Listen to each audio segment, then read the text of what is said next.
अस्सलाम वालेकुम my YouTube family, क्या हाल है जी। मैं उम्मीद करती हूँ कि इंशाल्लाह ठीक होंगे। अच्छा, इस टाइम मैंने कल भी वॉइस ओवर की थी। 4:08 है 18 पे और आज शायद 9 नहीं, कल शायद 18 थे और आज 9 है। तो वॉइस मैंने सुनी अपना व्लॉग देख के, उसमें मेरी आवाज़ बहुत भारी भारी लग रही थी। शायद वो ना नींद की वजह से है, और जब तक बंदा खाए पिए ना तो वॉइस ओवर जो है ना वो गला ऐसे ही भारी भारी रहता है। तो मुझे तो नहीं अच्छी लगी। चले खैर, मैं कोशिश कर रही हूँ कि आज मैं ज़रा होश में वॉइस ओवर करूँ। और आप सब का और भी शुक्रिया जिन्होंने कल मुझे सब्सक्राइब किया है।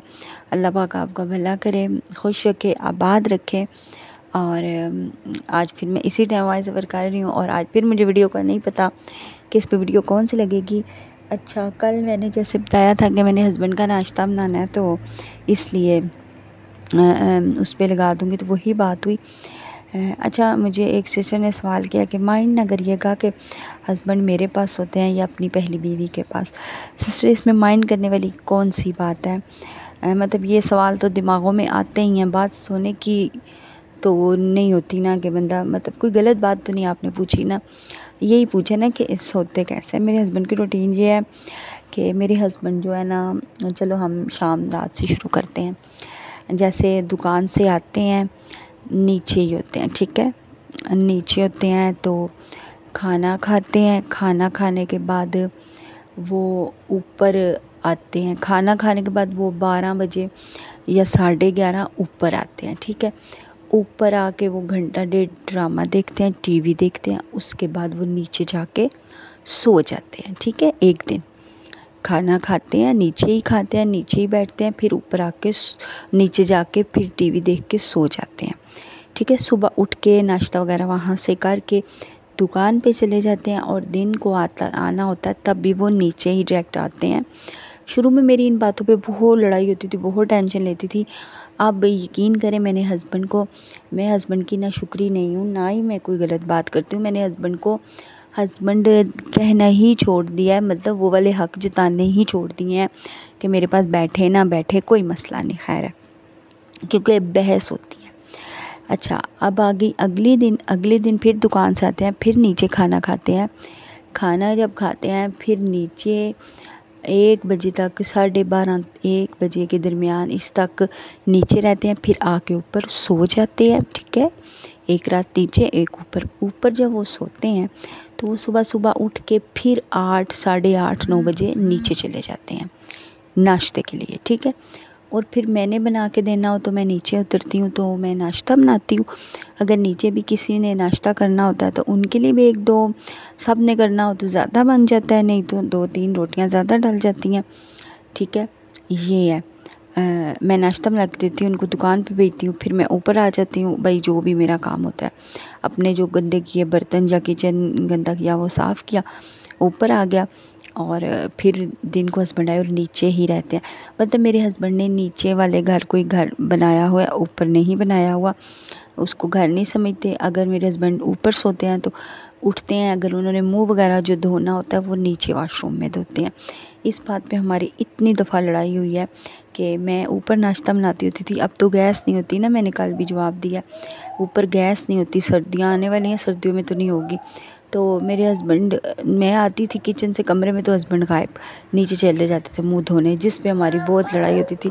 अच्छा, मेरी बेटी भी जाग गई है इस टाइम जी।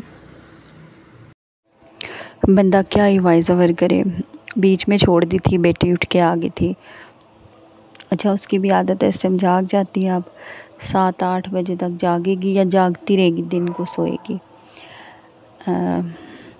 अब मुझे नींद आ गई है तो अज़ानें भी हो रही हैं हर तरफ। पहले मैंने अज़ानें सुनी है, मैंने कहा बाकी की वॉइस ओवर बाद में करते हैं। तो हम क्या बात कर रहे थे, देखो मुझे बिल्कुल भी मेरे दिमाग से निकल गया। यही तो बात होती है। तो खैर, आप लोगों को अगर मेरी वीडियो अच्छी लगती है तो मेरे चैनल को सब्सक्राइब करना। न्यू लोगों को बता रही हूँ कि मैं सेकंड वाइफ हूँ, मेरी 2 बेटियाँ हैं जो कि पहले हस्बैंड के पास हैं, और एक ये है जो इस हस्बैंड में से है। तो ये मैंने चैनल उनके लिए बनाया था। शुरू में मैंने बहुत वीडियो में यही बात की है कि मैं अपनी बच्चियों के लिए चैनल बनाया था कि वो मेरे पास आती हैं तो सो ज़रूरत पड़ती है उनको। वो वैसे तो अपने पैसे वगैरह साथ दे कर आती हैं, लेकिन फिर भी मैं माँ हूँ, मेरा दिल करता है कि मैं उनको कुछ ले के दूँ, उनके साथ सपोर्ट करूँ, उनको कपड़े ले दूँ। जैसे सर्दियाँ आए तो सर्दियों के ले दूँ, गर्मियाँ आए तो गर्मियों के ले दूँ। इस तरह कोई चूड़ियाँ होगी, कोई मेहंदी होगी, कोई जूता होगा, कुछ भी बच्चियों के कितनी होती है वो, माँ हूँ ना, ले दूँ। और तो इसलिए बनाया था, फिर कामयाब भी हुआ और फिर दिया भी। अच्छा, एक मेरी सिस्टर थी मॉस्को में, पता नहीं आप वो मेरी वीडियो देखती हैं नहीं देखती। सिस्टर आप कैसी हैं, तबीयत कैसी है आपकी? व्हाट्सएप पे उनके साथ मेरा रब्ता था, मुझे वो याद आ गया क्योंकि उन्होंने मुझे गिफ्ट भेजे थे मेरे बच्चों के लिए। तो बंदा भूलता तो नहीं है ना ये बात। अच्छा, मैंने मना भी किया था क्योंकि मैं इस तरह गिफ्ट वगैरह नहीं लेती, कुछ भी नहीं लेती, लेकिन उन्होंने कहा था मैं बच्चों के लिए भेज रही हूँ, आपके लिए नहीं। तो मुझे बच्चों से अचानक वो याद आ गई हैं। तो और आप भी कोई काम वगैरह हो तो मुझसे बात कर सकते हैं। जैसे अगर किसी चैनल की प्रमोशन करवानी हो, अब मेरा इंशाल्लाह यूट्यूब चैनल मुझे लग रहा है कि ग्रो कर जाएगा, क्योंकि अब आप लोग देख रहे हो वीडियोस को, तो इसलिए टाइम भी चेंज किया है और आप लोग भी देख रहे हो। अच्छा सिस्टर, ये नहीं कहा करें, ठीक आप अपनी जगह सारी मेरी प्यारी प्यारी बहनें ठीक है, कहती हैं कि मैं हस्बैंड के बारे में गलत बात ना करूं या शौकन के बारे में आप सही कहती हैं सिस्टर, लेकिन मैंने आप लोगों को अपनी रूटीन भी तो बतानी होती है ना कि ये हो रहा है। मेरी रूटीन देखे, मैंने पहले भी कहा है कि ये तो नहीं है। मुझे कभी देखा है कि मैं खाना बनाते हुए आप लोगों को बताऊं? जैसे दूसरे व्लॉगर हैं, बड़े व्लॉगर हैं जो जैसे रोज़ की व्लॉगिंग करते हैं, मेरी वो नहीं है। मेरा वॉइस ओवर का चैनल है, मेरा दूसरी शादी का तजुर्बा है, इसलिए बताती रहती हूँ कि आप लोगों में से कई ऐसी होंगी जिन्होंने अभी करनी होगी दूसरी शादी। तो इसलिए रिक्वेस्ट है कि मेरी बहन, शादी करना सोच समझ के करना, दूसरी शादी करना गुनाह नहीं है, लेकिन सोच समझ के ना करना, आगे मुसीबत बन जाती है। मुझे एक कमेंट्स आया, आप कुछ शर्म नहीं आई इनसे शादी करते हुए 4 बच्चों के बाप से? सिस्टर मुझे बहुत शर्म आई है, शादी के बाद आई है, क्योंकि पहले मुझे नहीं पता था कि इस बंदे की बीवी वापस आएगी या क्या। फ़िल्म में देखो, हमें जो मंज़र खींचा गया था, जो बताया गया था, उसमें बीवी नहीं थी, ठीक है, और बहुत तसल्ली दी गई थी, ये घर दिखाया गया था। घर की लालच किसी को नहीं होती, लेकिन आप भी जब बेटियां दोगे ना, सारे मतलब कोई भी देता है तो अच्छी जगह देख के देता है, इस तरह कोई नहीं उठा के दे देता।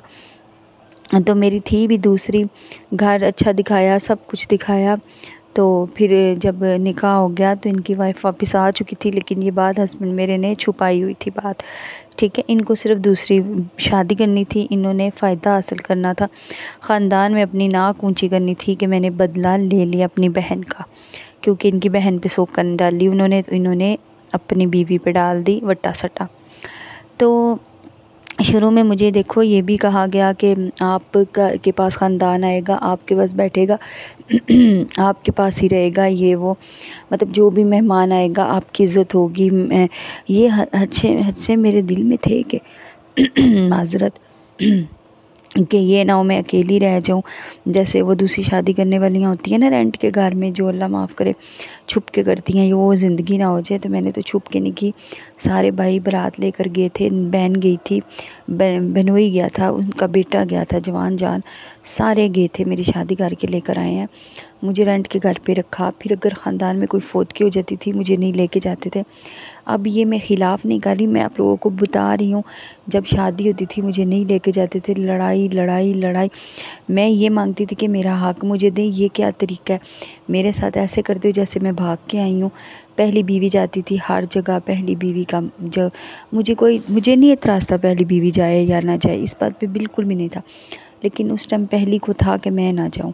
लेकिन वो बातें फिर कहाँ गई कि ख़ानदान में अगर कोई फौतगी होगी, शादी होगी, कोई इज़्ज़त कोई बेइज़्ज़ती का मसला होगा तो तुम जाओगी। अज़ान शुरू होगी, अब कल वाली वाइज़ ओवर में भी बहुत अज़ान हुई थी। तो फिर बहुत मसले होते थे। अब देखिए अज़ान से पहले मैं क्या बोल रही थी, बिल्कुल दिमाग से निकल गया। बहुत मसले मसाइल होते थे, तो हमारी लड़ाई नहीं ख़त्म होती थी। तो अब जाके 5वें साल में ये हुआ है कि 1-2 शादियों पे मैं गई हूँ, उस पर पहली दफ़ा बहुत लड़ाई हुई है, बहुत ज़्यादा। तो मैं अपने हस्बैंड को ये कह रही थी कि देखो आप मुझे इज़्ज़त से ब्याह के लाए, हस्बैंड की सगी भतीजी की शादी हुई 2 साल पहले, मैं नहीं गई, वो एक तो मेरी जिठानी भी है और एक सोकन की बहन भी है, इसलिए मैं नहीं गई। मेरी जो जिठानी है ना वो मेरी सोकन की बहन भी है। लेकिन अब हमारा आना जाना है उनके घर, अब थोड़ा ठीक हो गया मामलात। लेकिन शुरू में ख़राब क्यों हुए थे? मैं ये सवाल करती हूँ कि शुरू में मामलात ख़राब क्यों थे? यार तुम लोग दूसरी बीवी को अहमियत नहीं दे सकते, पहली वाली तो तुम लोग नहीं करो शादी। मैं आप लोगों से गुजारिश कर रही हूँ, रिक्वेस्ट कर रही हूँ कि ये चीज़ें देखिएगा, जिसने भी दूसरी शादी करनी है ध्यान करिएगा। फिर ख़ुसूसन उन लेडीज़ को, ये मैं हकीकत बता रही हूँ, मैं किसी पे तोहमत नहीं लगा रही, प्लीज़ माइंड ना करे, कोई भी ना करे, किसी को भी नहीं कह रही, हकीकत बता रही हूँ कि जो शादीशुदा मर्द की मोहब्बत में मुब्तला हो जाती हैं। मैंने कितनों के ये कमेंट्स पढ़े हैं, टिकटॉक पे देखा है कि हमें शादीशुदा 4 बच्चों के 5 बच्चों के बाप से प्यार हो गया। देखो ना प्यार करो, ना प्यार करो, अपनी ज़िंदगी भी ना ख़राब करो। तुम लोगों को अभी बड़े सुहाने ख्वाब नज़र आ रहे हैं, लेकिन ये सुहाने ख्वाब आगे चल के, शादी के पहले साल भी बहुत ज़्यादा बता रही हूँ, बहुत ज़्यादा बता रही हूँ, कुछ महीने ही अच्छे गुजरेंगे आप लोगों के। फिर या वो हस्बैंड पहली का हो जाएगा पूरे का पूरा और आप लोग रुल जाओगे, मेरी बात याद रखना, रुल जाओगे। या फिर वो दूसरी का हो जाएगा, आपका हो जाएगा, पहली रुल जाएगी। इसलिए मेरी बहनों अपने आप पे तवज्जो दो, बिल्कुल किसी की बातों में नहीं आना, बिल्कुल दूर से भी ना गुज़रो। मैं कहती हूँ शादीशुदा मर्द के दूर से भी ना गुज़रो, मोहब्बत तो बहुत बड़ी बात होती है। और माएँ भी अपनी बच्चियों पे तवज्जो दें प्लीज़, इनके घरों में बच्चियाँ हैं जवान, कि वो आया बच्चियाँ क्या करती फिर रही हैं, ठीक है, इंसान है, जवानी है, मोहब्बत भी होती है, प्यार भी होता है, सब कुछ होता है। तो आप लोगों से गुजारिश है कि आप बच्चों पे ध्यान दें, लड़कों पे भी ख़ास तौर पे दें, वो भी शादीशुदा औरतों के पीछे हो जाते हैं। और लड़कों का ये है ना कि वो लॉयल नहीं होते, वो अगर शादीशुदा औरत के पीछे पड़ेंगे 4 दिन पड़ेंगे, 5वें दिन छड़ा देते हैं। ऐसा लड़कियां जो है ना वो शादी तक चली जाती हैं, निकाह तक। तो इसलिए तवज्जो दें। और कोई तलाक याफ्ता तो उसने शादी करनी है तो वो भी इस बात पे तवज्जो दे कि ये सारे मामलात बाद में बड़े मसले करते हैं। इज़्ज़त बहुत बड़ी चीज़ होती है, इज़्ज़त बहुत बड़ी चीज़ होती है। बंदे को रोटी ना मिले फिर भी गुजारा हो जाता है एक टाइम, तो इज़्ज़त ना मिले तो बहुत बड़ी। यकीन करें जब मेरे यहाँ से शुरू से हस्बैंड की भी गाड़ी थी, अभी भी थी, अभी नीचे खड़ी थी पिछले व्लॉग में, अभी बेची है हस्बैंड ने गाड़ी। वो भी गाड़ी की भी एक अलग कहानी है, क्योंकि मेरी दुआ नहीं थी उस गाड़ी के पीछे ना, इसलिए वो खैर मैं फिर बताऊंगी कि उस गाड़ी के पीछे मैं क्यों लगी थी, क्यों बिकी है वो। मैंने नहीं बिकवाई, मेरी इतनी हैसियत या औकात, बस मैंने अल्लाह पाक से 4 बातें की थी इसलिए। तो खैर छोड़ें, ये बात मैं बताऊंगी। तो हस्बैंड भी गाड़ी निकालते थे, अपनी बीवी को लेते थे, जेठ भी अपनी बीवियां लेते थे, जे गांव चले जाते थे शादियों पे, फोतकियों पे। एक दिन तो मुझे बिल्कुल अकेला छोड़ के ये लोग शादियों पे गए हैं 2 दिन के लिए। ये चीज़ें मार, यार मैंने क्या तुम लोगों का खा लेना है? कितनी इंसल्ट की बात है कि मेरे हस्बैंड के जो भतीजे भतीजियाँ माशाल्लाह कुछ तो मेरे से भी बड़े हैं, ठीक है, जवान है, उनकी नज़र में मेरा क्या हैसियत अहमियत है कि दूसरी चाची है, इसकी कोई इज़्ज़त ही नहीं है, इसको कोई कहीं ले के नहीं जाता। ज़ाहिर है माँ बाप इज़्ज़त नहीं करेंगे तो औलाद कहाँ से करेगी? ये इज़्ज़त बड़ी चीज़ होती है, इसलिए तवज्जो दें। शादी करने से पहले जांच पड़ताल कर लेना। वीडियो बहुत लंबी हो गई थी कल भी, मैं नहीं चाहती कि आप लोग मेरी बातों से बोर हो, आज भी लंबी हो जाएगी। इसी के साथ मुझे रखिएगा दुआओं में याद। बहुत सी अब बातें मैं आप लोगों के साथ कर लेती होती हूँ। खुदा हाफिज़, अपना ख्याल रखिए, चैनल को सब्सक्राइब करते जाना, बाय।